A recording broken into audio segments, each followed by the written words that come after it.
Hey everybody, welcome to a special YouTube segment. Drop, Wyshynski, Ocal, and you hear the music. It's very award-like. Yeah. It's kind of award season. It's like here on the red carpet, it's Arda Ocal wearing the same shirt he wore on the drop this week. What a shock. Same clothing for Wyshynski as well, Star Wars themed. Go check out our Star Wars themed segment on the edition of the drop. But this right here, the regular season is coming to an end. People are focusing on the playoffs, but it is also a time to reflect and sort of give a final thought to who might be nominated for the NHL Awards across the board. Yeah. Now, how we're going to approach this here on the drop is we're not going to be thinking with our hearts who we want, who we desire to see in the final three in each category. No.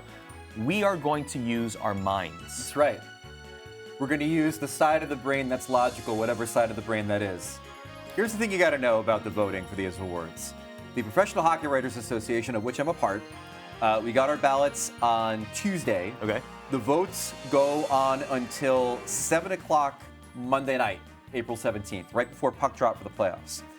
The writers vote for MVP, the Hart Trophy. We vote for the Norris, Best Defenseman. We vote for the Selke, Best Defensive Forward. And we vote for the Calder Rookie of the Year. The broadcasters vote for the Jack Adams Award for the Coach of the Year, like who gave us the best quotes on the air, I guess. And the general managers vote for the Vezina Trophy for the season's best goaltender, which is why the guy with the most wins usually wins the Vezina, because general managers are not creatures of nuance or analytics. I see. Well, with all of that in mind, how about we give you our drop finalists? Yeah. We believe the finalists will be based on the vote. Is the voting secretive, by the way? The voting is secretive now, but when it comes later, we'll release all the votes. You can go to the Professional Hockey Writers Association website and see who everybody voted for at the end of the year to know whether or not you should be very mad at your beat writer for not voting for or your Greg guy. Wyshynski. My votes are airtight, man. I use logic. In all seriousness, I pore over these votes. Okay. Like I know that my votes will be scrutinized, and I want to make sure I get it right. And even those years when the Edmonton Oilers fans are all like, "You didn't vote for Connor because he didn't make the playoffs," I will come up with justification for it, because I know how important it is. You put that much importance and time into your votes, just like I put as much importance and time into our Star Wars segment. That's right. Exactly. Yeah. Let's go to the Hart Trophy. Hart Trophy first. That's on the latest edition of the drop, by the way. But anyway. So I think the top three are going to end up being Connor McDavid, David Pastrnak, and Matthew Tkachuk. Now, if you read ESPN.com, you know we do an NHL Awards watch every month. McDavid, Pastrnak, they've been mainstays on that watch since the beginning of the season. I think both these guys are locks. I would say Connor is most likely a lock to win. I don't think it's going to be unanimous. The other spot, you don't think it's going to be unanimous? We'll get to that in a second. Okay. I think it'll go to Matthew Tkachuk and the Florida Panthers. The Panthers obviously made the playoffs, which is always a criteria for Hart Trophy nominees. Jason Robertson of the Dallas Stars, Ilya Sorokin of the New York Islanders. There's a few other names that'll be in the mix, but I think at the end of the day, the gap between Tkachuk's point total and that of the next highest scorer on the Panthers will be enough. One name to watch, though, would be Jack Hughes of the Devils, who might get there, too. As far as McDavid unanimous, throughout the awards watch this season, we poll a couple dozen writers. There's not been a single time where McDavid has been unanimous. That's ridiculous. For the Hart Trophy. That's shocking to me. I'll be honest. Yeah. Like, if there's ever a season to give someone a unanimous Hart Trophy win. Yeah.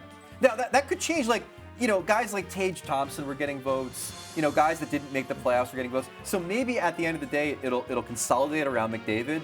But I tend to believe that it won't be unanimous for McDavid for the Hart.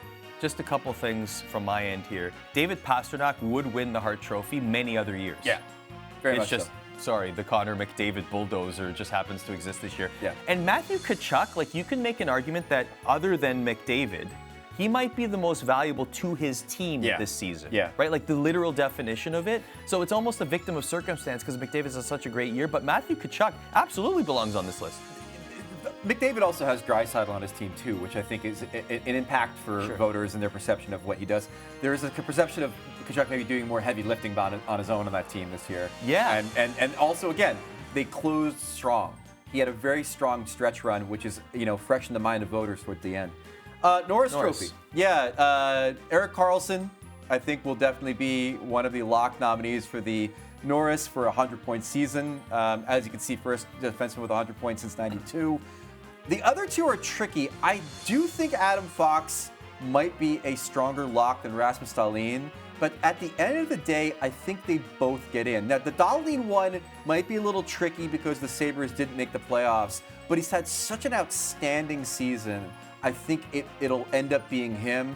But then you have the Cale Makar issue. Right. When Makar played, he was one of the best defensemen in the league, but he only played like 60 games. So I'm not sure if the work total will be enough to get him into the top 3 this year. So I imagine it'll be Karlsson, Dahlin, and Fox. And then the question, Arda, is what do the voters do with Karlsson? This offensive season has been like no other in decades, but there's always that perception of, is he a defensive liability? Are we really going to give the Norris Trophy to a one-dimensional defenseman? How do you think that plays out? The percentage of Norris Trophy winners that won essentially primarily on points is very high in previous years. Right. I don't see that being an issue at all, especially since Erik Karlsson hit the century mark, and that is a landmark season. First since 92, Yeah. I think that puts him over. And I also think there's a certain amount of, like, we want to celebrate the Carl Renaissance. Like he has won the Norris before. To give him another one would cement his status as a Hall of Famer. Yeah. And I think there's a notion of trying to celebrate this comeback year as well for him, along with the year that he had statistically. The Vezina Trophy for the league's top goaltender. Again, the general managers vote for this. I don't. I assume it's going to be Linus Ullmark, Ilya Sorokin, Connor Hellebuyck. Hellebuyck will get the vote for being the reason the Jets are in the playoffs. Sorokin might get the same sort of vibe, but his numbers are fantastic. Ullmark's going to win this award, though. I mean, like... Easily. Yeah. Should that also not be unanimous? Maybe it will be, maybe it won't. But the thing about Ullmark that I find fascinating is that, like, yeah, he is the beneficiary of being behind the single best regular season team in the history of the National Hockey League. And yeah, he did split time with Jeremy Swayman, so he doesn't have the workload of some other goalies. But he is as much important to that team's success as anything else on that roster. Yes. And that's where I would say, like, yeah, we talk about the team a lot. It's a team sport, a historic team season. But you're right. The pieces contribute. And Linus Ullmark is one of the biggest contributors on one of the best teams in regular season history. All right, finally, Rookie of the Year, the Calder Trophy, the last one we're going to talk about today. Matty Beniers is a lock for this. Then it gets a little hinky. It's not been the best crop of rookies that we've had in the National Hockey League. Beniers is going to win the award as being a #1 center for the Kraken, coming in, playing that role amazingly well. I think Stuart Skinner, in what used to be a pretty competitive field for rookie goalies, but it kind of whittled down to just him, will get in by virtue of saving the Oilers' bacon after Jack Campbell imploded.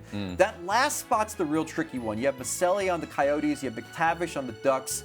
Owen Power led all rookies in average ice time, played really well for the Buffalo Sabres this season. He's not the big headline-grabbing defenseman like Makar and Quinn Hughes were in their rookie seasons, but I think the solidness of his game and the professionalism of his performance this season is going to be the reason he grabs that third spot. 2 Wolverines in the top 3 for the Calder this year, but Beniers will win it. And also Rasmus Dahlin grabbing headlines as a Sabres defenseman too, right? Like the spotlight. So those are our picks, or who we believe the voters will vote for. Yeah. Let us know your thoughts, who you think will win these trophies in the comments below. Should say also, there's 2 awards we didn't touch on. That's because Patrice Bergeron is winning the Selke, and Jim Montgomery is definitely winning the Jack Adams for Coach of the Year. Although I do think there'll be some love for Lindy Ruff from the Devils there too. And Connor's going to win the Ted Lindsay. Like, his peers are going to vote for him 100%. Yeah. They're going to rename the Selke, right? Like the Patrice Bergeron Award. They should. I'm all for renaming the awards after current players. I dare you to write that in your ballot. Like, by the way, let's rename. They don't like when we add words. Bye, everyone. Thanks for watching. Thanks for watching ESPN on YouTube. For live streaming sports and premium content, subscribe to ESPN+.